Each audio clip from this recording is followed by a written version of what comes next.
क्यों जा रहे हो हारून? तुमने नाश्ता भी नहीं किया। प्लीज रुक जाओ मत। नहीं, मुझे नाश्ता नहीं करना। तुम्हारी तबीयत ठीक नहीं लग रही है हारून, मुझे बताओ क्या हुआ है। जिस शौहर को अपनी बीवी की बेवफाई का पता चल चुका, उसकी तबीयत कैसे ठीक हो सकती है?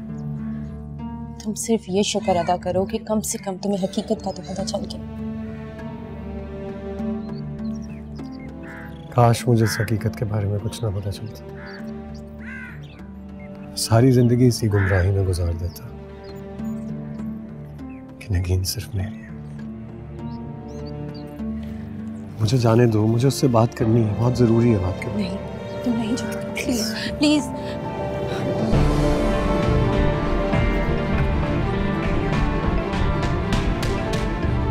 Thank you.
क्या सुल्तान सच कह रहा था?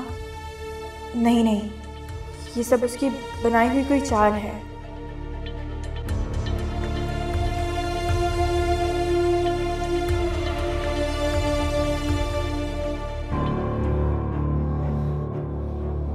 तुम ये सब कुछ जानबूझ के कर रहे हो ना? क्या? रमशा को हारून की जिंदगी में लाने वाले तुम खुद हो। कमाल है यार, अपने शौहर की बेवफाई का इल्जाम तुम मुझ पे लगा रही हो। अब ये मत कह देना ये तस्वीरें सारी नकली हैं। अगर तुम्हें यकीन नहीं तो चलो मेरे साथ। तुम्हारा शौहर कल रमशा के साथ था, उसने सारा वक्त कल रमशा के अपार्टमेंट में उसके साथ ही गुजारा है। तुम जैसा घटिया शख्स मैंने अपनी जिंदगी में नहीं देखा। मोहब्बत करने वालों को ऐसा नहीं कहते हैं।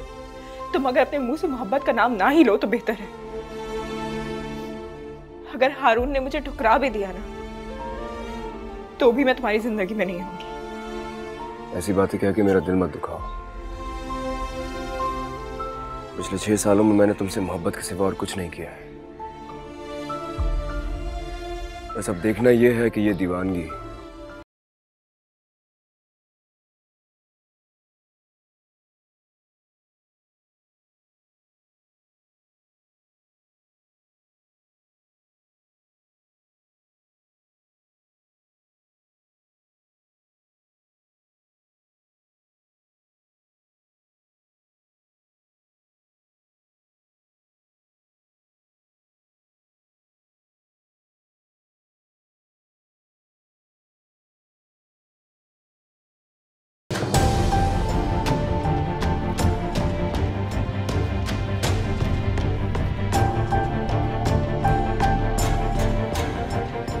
ये क्या कर रहे हैं आप? तुम्हारा सामान पैक कर रहा हूँ। आप मुझे इस घर से निकाल रहे हैं इस रमशा के लिए? करीब बताना मेरे, मुझे घिन आ रही है तुमसे। मैंने किया क्या?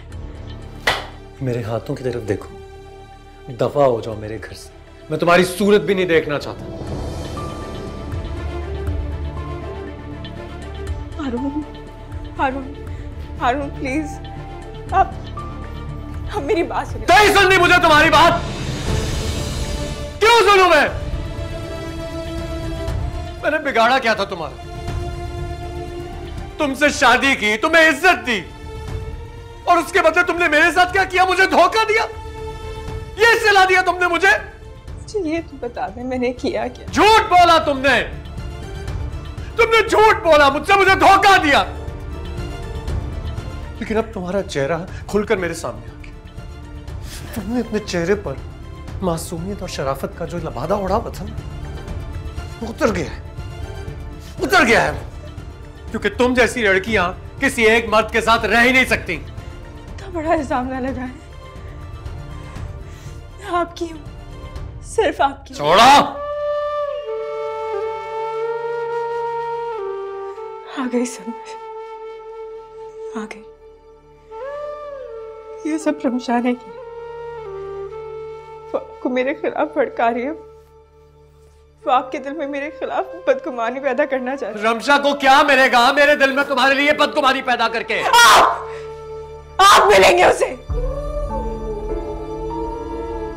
जानबूझकर इस बात को किसी और जगह ना लेकर जाओ। किसके साथ भागी थी तुम?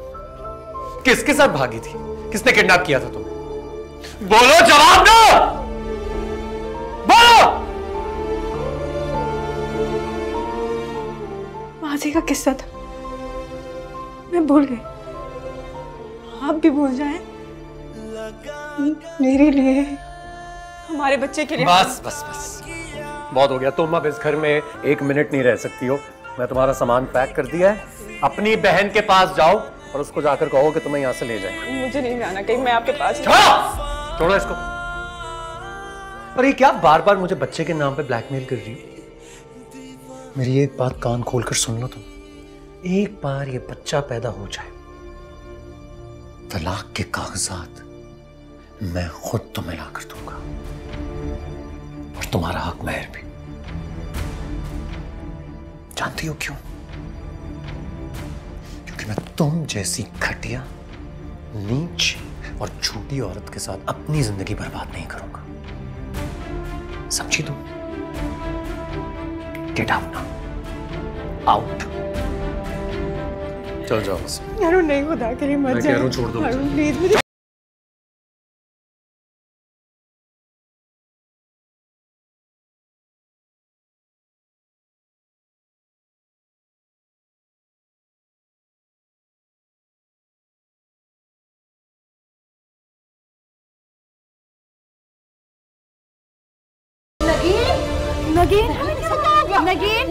नगीन यार, उनको बुलाओ, इसे हॉस्पिटल लेके जाना पड़ेगा। नगीन आंखें खोलो, क्या हुआ है? नगीन बेटा, पानी लेके खाने क्या हो?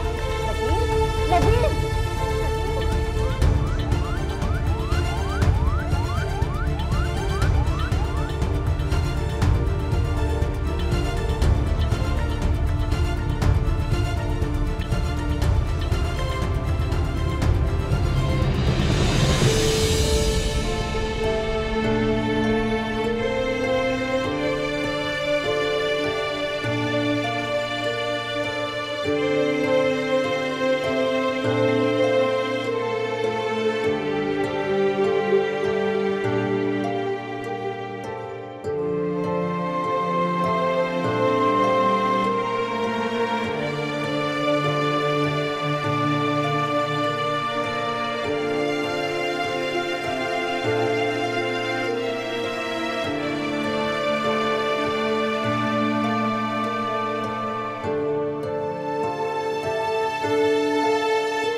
क्या हुआ, सब खैरियत? वो नगीन, हाँ, आंटी से मेरी फ़ोन पे बात हुई थी। वो कह रही थी कि नगीन को हॉस्पिटल लेकर आए। अभी तो ऑपरेशन चल रहा है उसका, बस दुआ करें। ऑपरेशन चल रहा है? बट डिलीवरी में तो टाइम बाकी था काफ़ी अभी। वो भाभी की तबीयत बहुत ख़राब हो गई थी, इसलिए उनको अचानक से हॉस्पिटल आना पड़ा। अच्छा, मैं आ गया हूँ ना, सब ठीक हो जाएगा, फिक्र नहीं करो तुम। सब मेरा कसूर है। मुझे नगीन से इस हालत में लड़ाई करनी ही नहीं चाहिए थी। तुम जैसे पढ़े लिखे इंसान से मैंने कभी एक्सपेक्ट ही नहीं किया था। कम से कम उसकी इस हालत की ख्याल कर लेते। क्या जरूरत थी अभी? सर आप जल्दी से ये दवा ले आए। जी मैं सिर्फ मैं मेडिसिन लेके आया। कौन से रूम है वो? मैं जरा डॉक्टर से मिलूंगा।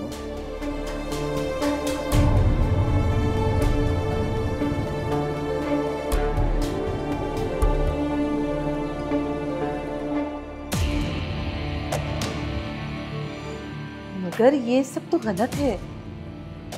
मैं ये गुनाह नहीं कर सकती। अच्छा, सैलरी कितनी है आपकी?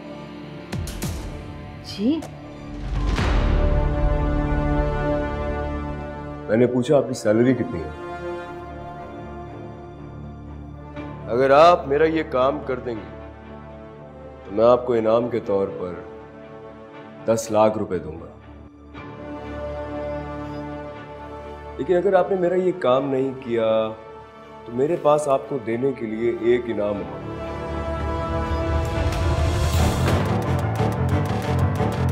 कौन सा इनाम चाहिए आपको?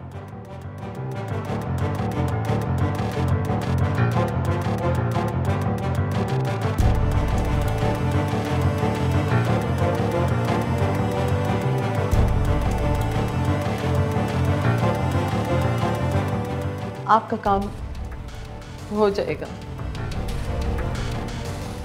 गुड, डरिए नहीं, बढ़ जाइए।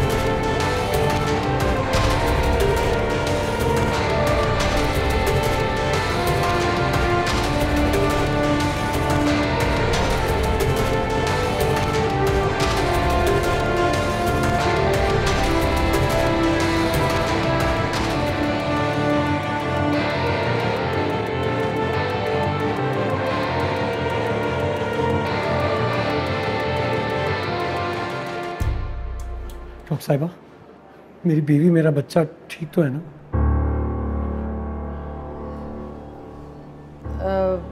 आपकी बीवी का मिसकैरेज हो गया है।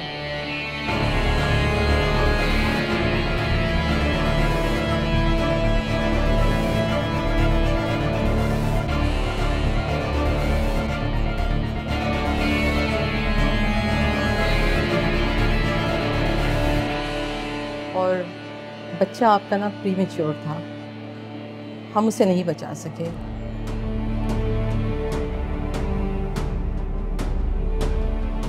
और पेशेंट? उनकी तबीयत बहुत ज़्यादा ख़राब है, काफ़ी हद तक खून बह गया है। आप ऐसा करें, ब्लड सैंपल ले लीजिए फ़ौरन, और आप फ़ौरन जाकर अभी बंदोबस्त करें ब्लड का। जी जी मैं फ़ौरन बंदोबस्त करता हूँ। मैं आ रहा हूँ।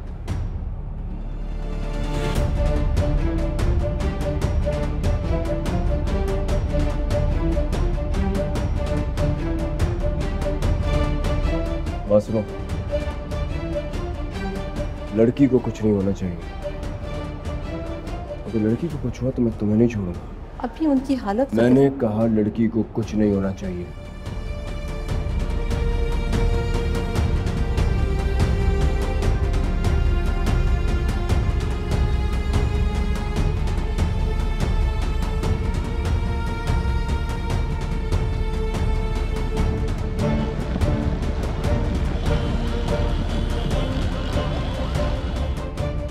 मत करो नगीन, अल्लाह का शुक्र अदा करो, उसने तुम्हें नई जिंदगी दी है। क्या करूंगी ऐसी जिंदगी का?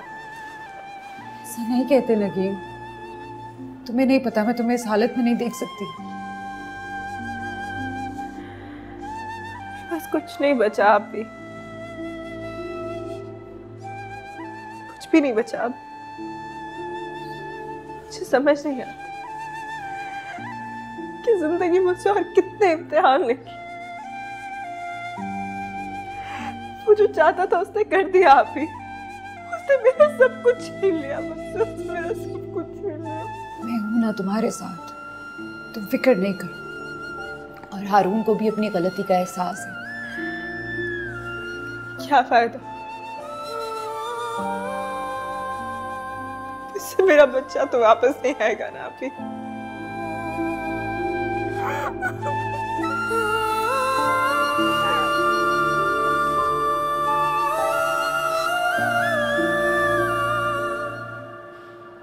सुल्तान आया था।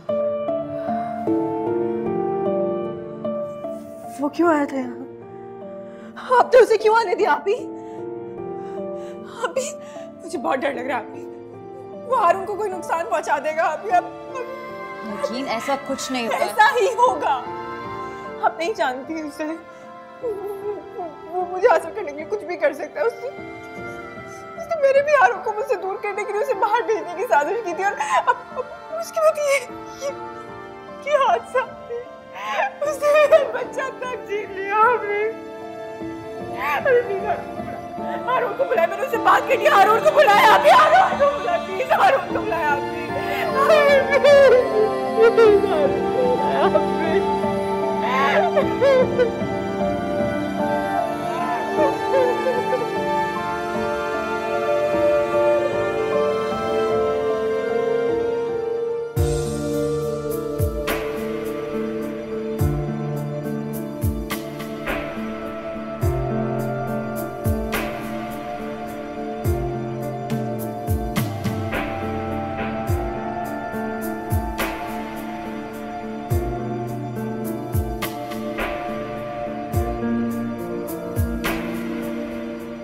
पता है, मैं बहुत छोटी थी तो अम्मी का इंतकाल हो गया।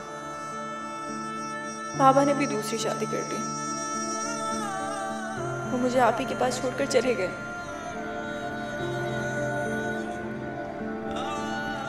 कभी पूछा भी नहीं हमारे बारे में, हमारे हालात के बारे में।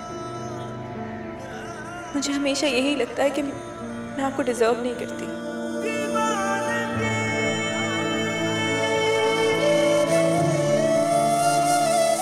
अल्लाह से एक सिंसियर और मोहब्बत करने वाले शख्स की ख्वाहिश की थी, सो अल्लाह ने आपको मुझे अता कर दिया।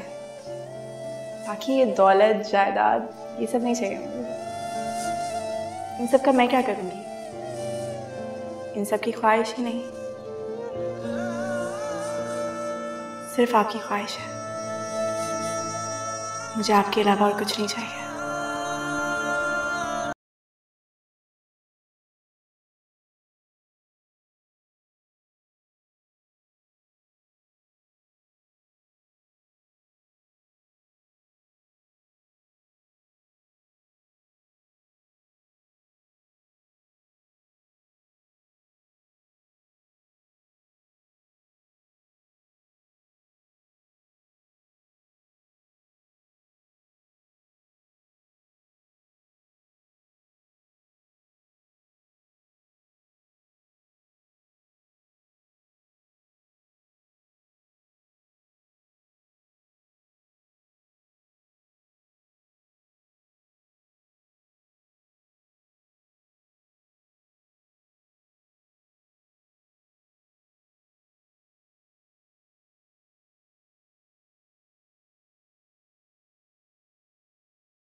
तुम ये क्या कर रहे हो?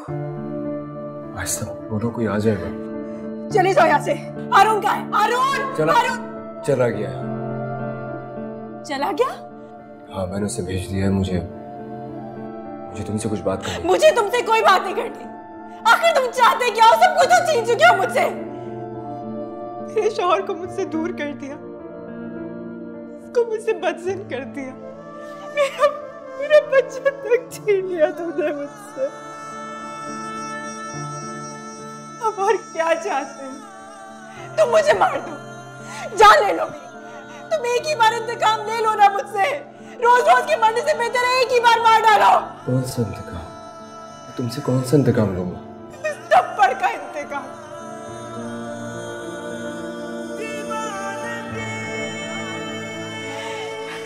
बहुत बड़ी कीमत चुकाई है मैंने उस थप्पड़ की। कीमत तो मैं भी चुका रहा हूं। तुमसे दूरी की कीमत। तुमसे उस थप्पड़ का इंतकाम लेकर मैंने खुद को सजा दी। मैं सच में तुम्हें बहुत चाहता हूं, लेकिन मैं सिर्फ तुम्हारी वजह से दूर हूं तुमसे।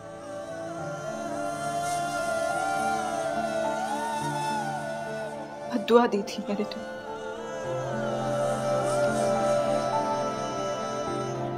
अल्लाह से तुम्हारे लिए बद्दुआ की थी मैंने कि वो तुम्हें बर्बाद करते। देखो, अल्लाह ने मेरी सुन ली। नहीं, लेकिन ऐसी बातें नहीं करो। मेरी जिंदगी में तुम्हारा क्या मुकाम था मैं नहीं जान पाया। जब मुझे एहसास हुआ तब तुम बहुत दूर जा चुके थे। मैंने तुम्हें बहुत ढूंढा। मैं दिल से तुमसे माफी मांगना चाहता था, तुम मुझे कहीं मिली नहीं। फिर मुझे बाद में पता चला कि तुम्हारी शादी हो गई है। मैं तुम्हारी गलतफहमी दूर करने आया हूं। तुम्हें बताने आया हूं कि हारून को मैंने तुमसे बदगुमान नहीं किया।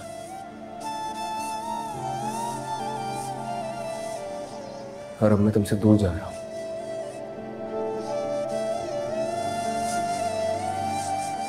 और मैं उसी वक्त तुम्हारे करीब आऊंगा जब तुम खुद मुझे पुकारोगे, जब तुम्हें मेरी मोहब्बत पर यकीन आ जाएगा, जब तुम्हें मेरे जज्बात सच्चे लगने लगेंगे।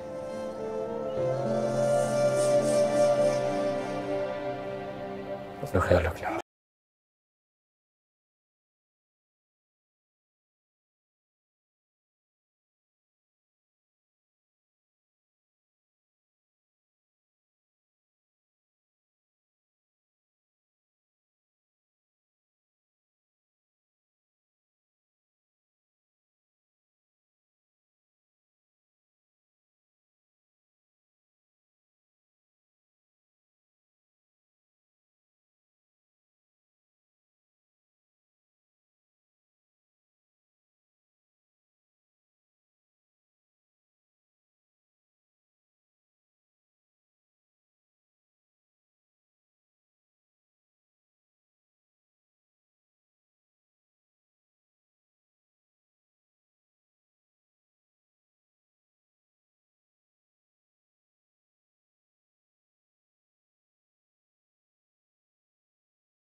हारून, कब तक चलेगा तुम्हारी बीवी का आराम?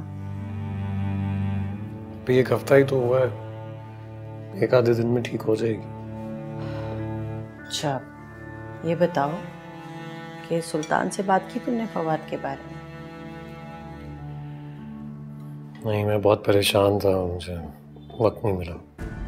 बेटा, बहन का मामला है, जल्दी बात कर लो, आज ही बात करो सुल्तान से।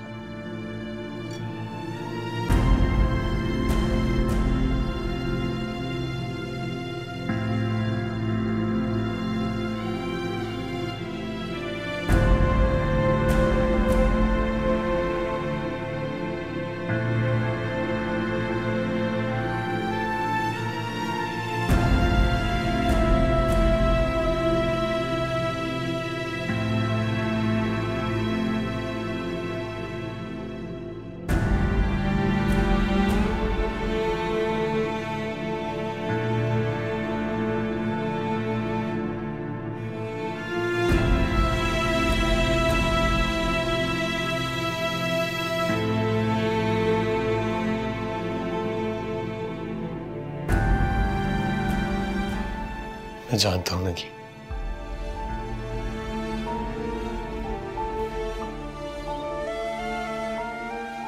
जो कुछ भी तुम्हारे साथ हुआ वो बहुत गलत हुआ।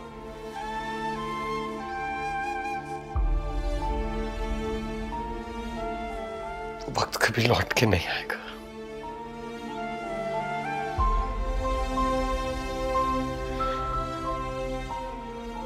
मैं बहुत शर्मिंदा हूं, बहुत ज्यादा।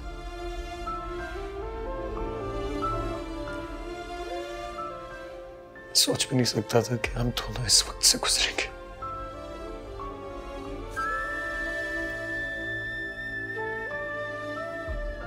मेरे लफ्ज शायद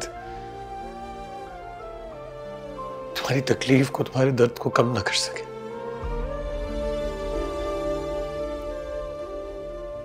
इसलिए बस तुमसे माफी मांगना चाहता हूं।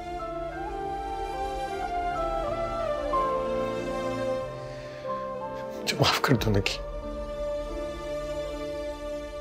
मुझे माफ कर दो प्लीज।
मुझे तो शायद ये बातें आप लोगों को बताने की भी ज़रूरत नहीं है, क्योंकि आप लोग सब जानते हैं कि मेरे चाचा ने अपनी सारी ज़िंदगी गरीबों की खिदमत के लिए वक्फ कर दी थी। उन्हीं के नक्शे कदम पर चलते हुए मैं भी अपनी ये ज़िंदगी अपने मुल्क के नाम करना चाहता हूँ।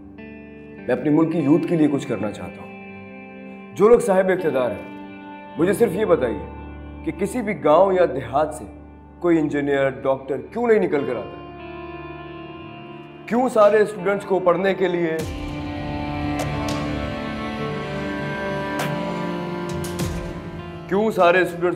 लिए ऑल द वे ट्रैवल करना पड़ता है गांव से शहर? गांव और देहातों में क्यों नहीं है यूनिवर्सिटीज़ और कॉलेजेस? मेरा एम यही है कि अगर मैं इक़्तिदार में आता हूं तो अपने मुल्क के गांव और देहातों में सबसे ज़्यादा यूनिवर्सिटीज़, कॉलेजेस और स्कूल बनाऊंगा, ताकि मेरे मुल्क की यूथ खुद मुख्तार हो और मुल्क तरक्की करे। पाकिस्तान जिंदाबाद। Thank you.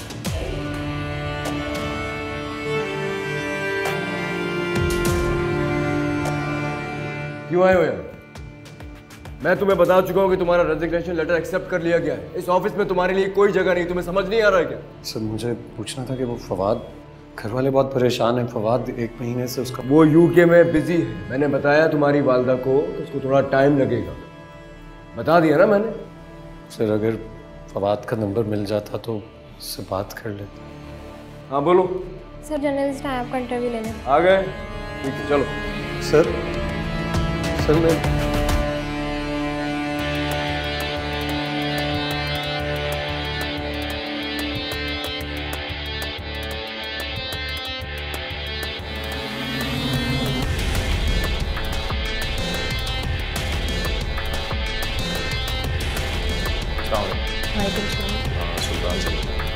वो काफ़ी देर से आपका वेट कर रहे थे। अभी एक मीटिंग में बिजी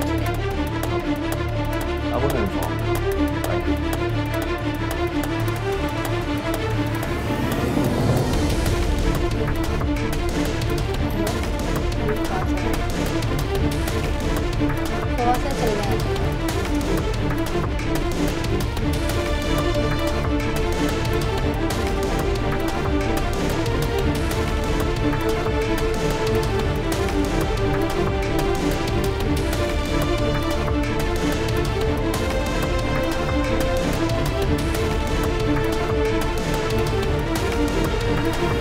वो यूके में बिजी है। मैंने बताया तुम्हारी वालदा को उसको थोड़ा टाइम लगेगा।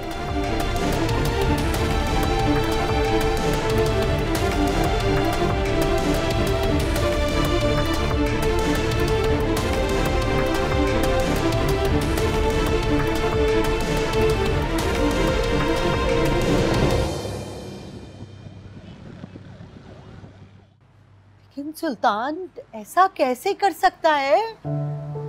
मुझे अपनी माँ समझता था वो। तुम्हें अपने दोस्त से ज्यादा भाई का दर्जा दिया उसने। अमीर लोग ऐसे ही होते हैं, बेहस और मतलबी। मगर उसने ऐसा क्यों किया? अगर फवाद को शादी नहीं करनी थी तो मंगनी का ढोंग रचाने की क्या जरूरत थी? यही तो समझ नहीं पा रहा। बस मुझे नहीं पता। तुम मुझे लेके चलो, मुझे सुल्तान के पास लेके चलो। मैं खुद उससे बात करती हूँ। हद होती है। उससे समझ के रखा है हमें। मेरी बेटी इतनी कोई बेवकूफ थोड़ी है कि इतना बड़ा धोखा, इतना बड़ा झूठ। बस अम्मी बस, सुल्तान से कोई राब्ता नहीं रखेंगी आप, और ये मंगनी का चैप्टर बस इसे क्लोज कर दें। अरे क्यों कर दे? तो क्या चाहती हैं आप? क्या चाहती हैं कि सुल्तान के आगे जाकर भीख मांगू मैं? मेरी बहन मेरे सर पर इतना बड़ा बोझ नहीं है, पाल सकता हूं मैं उसे। और आप उसके लिए इतनी फिक्रमंद मत हो। दुबई की कंपनी में जो नौकरी मिली थी उन्हें इनकार नहीं किया मैंने। कल शाम की फ्लाइट से चला जाऊंगा मैं वहां। और अपने बारे में भी कुछ सोचा है या नहीं? या सारी जिंदगी यूं ही तन्हा गुजार दोगे? तना कब हूं? आप सब है ना मेरे साथ। और वो नगीन के बारे में कुछ सोचा है या नहीं? वो यहीं रहेगी या कि तलाक देकर जाओगे? अभी उसके बारे में कुछ सोचा नहीं है मैंने। हाँ तो सोचो ना। कब सोचोगे? तुम अपनी सारी जिंदगी उस बदनाम और घर से भागी हुई लड़की के साथ गुजारोगे? अम्मी प्लीज ऐसी बातें मत करो। क्यों ना करूं? मेरा दिल जल रहा है जब से उस लड़की के करतूत पता चले। बस बहुत इज्जत दे ली, बहुत बर्दाश्त कर लिया, और नहीं हो सकता ये। और ऐसी लड़कियां वैसे भी इज्जत के लायक नहीं होती। और तुम्हारे जाने के बाद ना मैं उसकी चौकीदारी हरगिज नहीं कर सकती। इसीलिए कह रही हूँ उसको तलाक देके आजाद करके जाओ और वहां जाके अपना नया घर बसाओ सुकून से। हमारा अल्लाह मालिक है।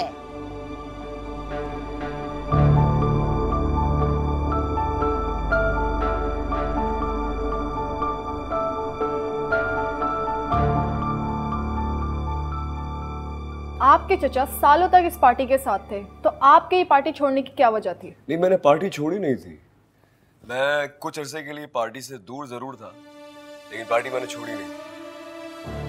वजूहात बहुत सारी थी, जिनमें से सबसे अहम वजह ये थी कि मेरे काम करने का तरीका, मेरी सोच इस पार्टी के दूसरे लोगों से बड़ी मुख्तलिफ थी। बस इसी वजह से मैं कुछ अरसे के लिए पार्टी से दूर था।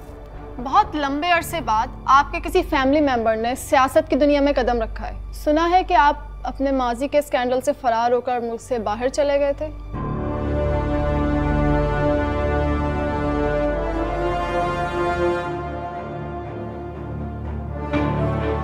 गलत सुना है आपने।